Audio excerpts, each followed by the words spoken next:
Okey, bismillahirrahmanirrahim. Assalamualaikum warahmatullahi wabarakatuh. Saya nak share satu benda lah. And ini common. Dia bukannya satu benda yang luar biasa, tapi biasa. Okey, kita panggil down management. Pernah dengar? Down management. Bila leader ni, dia favorite dia bila jumpa agent yang tak perform kan, dia akan cakap apa? Saya down lah cik. Okey. Pertama sekali, kita fahamkan konsep ni dulu. Siapa pernah tengok orang kat ICU? Ada apa dekat tepi dia? Orang beli katil dia? Dia ada apa?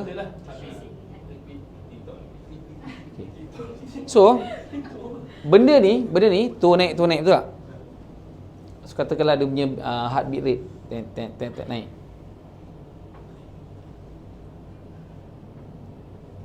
Okay. So, ada naik, ada turun. Ada naik, ada turun. So, bila ada naik, ada turun, apa maksud dia? Dia masih hidup.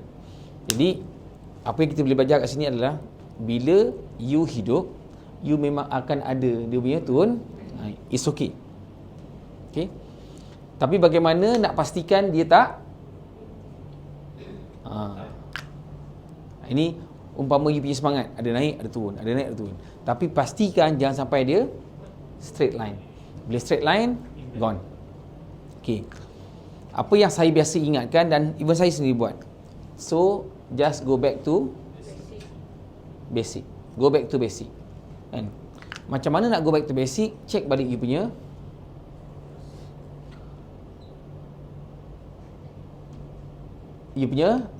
dream. Dream ni kadang-kadang jauh sangat. Kan? Jauh sangat ataupun besar sangat kan. Tapi you boleh kecilkan to small pieces. Ataupun untuk yang dapatkan immediate kan. You perasan tak kadang-kadang kan, kalau kita telah untuk sakit everything kan, apa-apa dulu doktor bagi painkiller. So macam mana nak hilangkan painkiller ni? Nak dapatkan painkiller kalau down ni kan? Kalau macam saya punya painkiller adalah saya punya apa?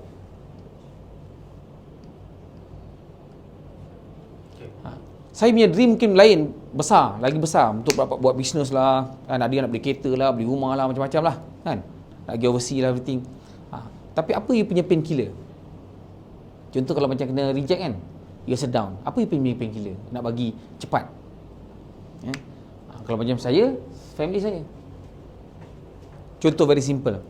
So katakanlah anak kita minta kita something lah,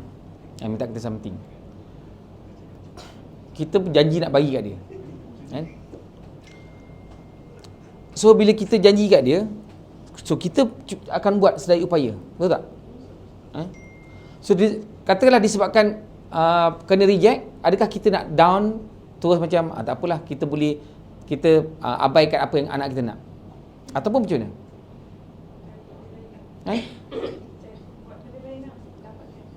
Ataupun you keep on buat lagi, keep on cari lagi. So depends kepada masing-masing. Sebab tu you jangan nampak problem tu, you jangan nampak that rejection, you kena nampak apa yang you nak bagi ni kan? Sebab kadang-kadang orang dia terlalu fokus pada reject is a part of the process kan? Reject is part of the process kan? Saya selalu cakap, you kena biasakan dengan kegagalan. Why? You kena biasakan dengan kegagalan sampailah you rasa you dapat faham bahawa kegagalan is a part of proses untuk berjaya. Kalau kegagalan is a part of proses untuk berjaya, you takut tak nak gagal? You akan okey, tak jadi okey kan? Tak jadi is a part of So, now sekarang ni bagaimana you letakkan benda ni? Ni sebagai contoh, banyak lagi kan? Kalau lagi ultimate, you boleh connect dengan Tuhan lah. Sepatutnya yang tu yang dibuat dulu. Tapi kita ni level-level apa kan? Kita tahulah kita level-level apa kan? Kita buat, saya nak bagi yang nampak dulu. Yang nampak. Let's say macam you keluar. Contoh, sekarang income tak apa nak cukup. Mungkin belum cukup lagi ataupun belum tahap yang selesa lagi. You nak dapatkan satu level yang kita panggil buat family you happy. Kan? Atau anak-anak you happy. Adakah anda buat sekali, 2 kali, kena reject? Itu satu. Ataupun adakah anda buat setakat buat je? Dia beza tau, buat betul-betul dengan buat setakat buat. Kalau you buat betul-betul, you buat mesti ikut plan. Faham tak? Okay. Apa plan dia? Cuba tengok VB kita. Plan dia 1 minggu berapa presentation? Contoh. 15. Kalau buat setakat buat setakat buat je lah.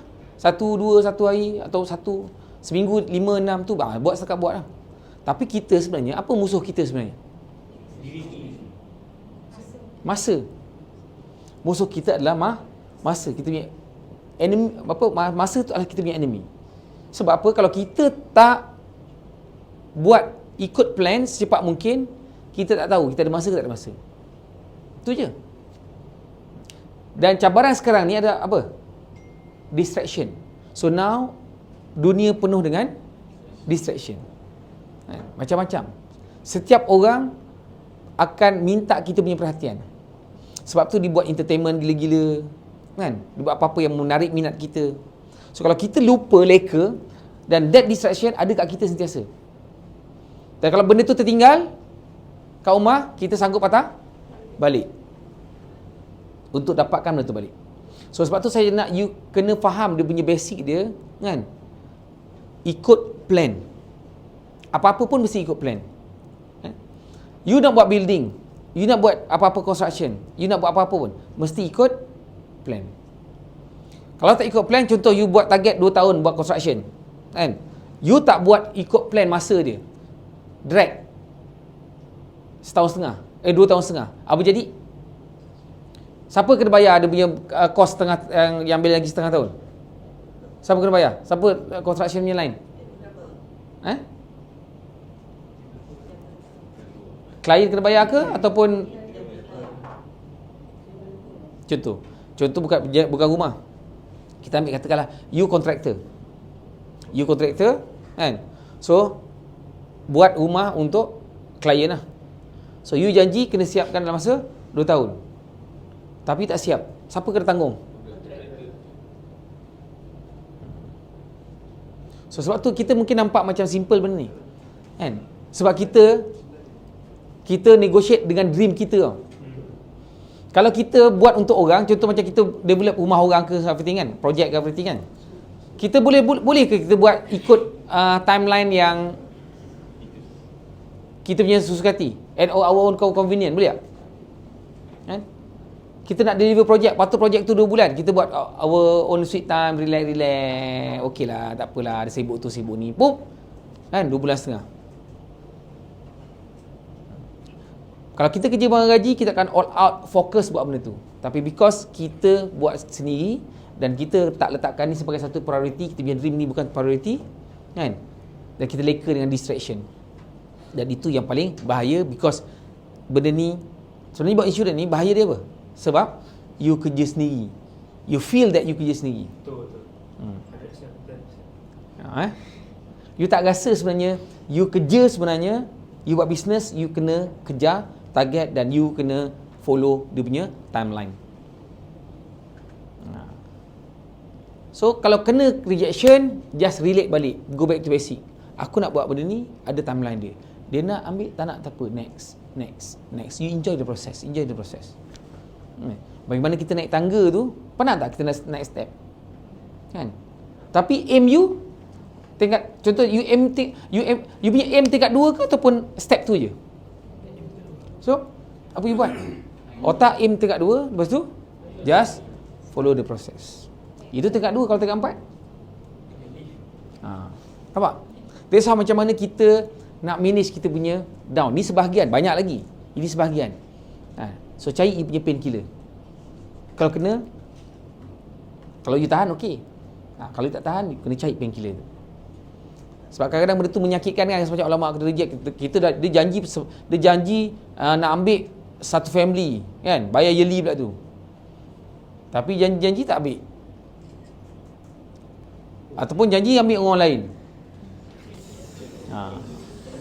Tapi kalau kita rasa kan bahawa Allah punya anugerah tu sangat luas, you takkan rasa benda tu macam, you tak akan rasa benda tu you punya dan you hilang. Faham tak? Kita takkan rasa benda tu sepatutnya kita punya tapi hilang. Takkan rasa. Sebab apa? Yang tu bukan kita punya, sebab tu tak dapat. That's it. Dan kita start move on. The ability untuk accept tu. Cabaran kita sebenarnya nak dapat acceptance tu. Kalau apa-apa berlaku pada diri kita, kita nak rasa accept. Nak rasa nak accept dan nak lepaskan tu sangkut sikit. Dia akan rasa, semua akan rasa. Cuma beza dia berapa cepat you accept, berapa cepat you move on. Sebab setiap kali you sangkut, sebenarnya banyak lagi peluang lain yang you kena fokus. Tapi kalau kita fokus sangkut kat situ, banyak peluang terlepas. Sebab tu jangan terlalu lama. You boleh tahu. Kalau you tak tahu, refer pada yang tahu, atau senior agent ke atau leader ke. Kalau rasa benda ni boleh lepas ni, tak lepas, next. Kan? Sebab tu saya nak you start communicate.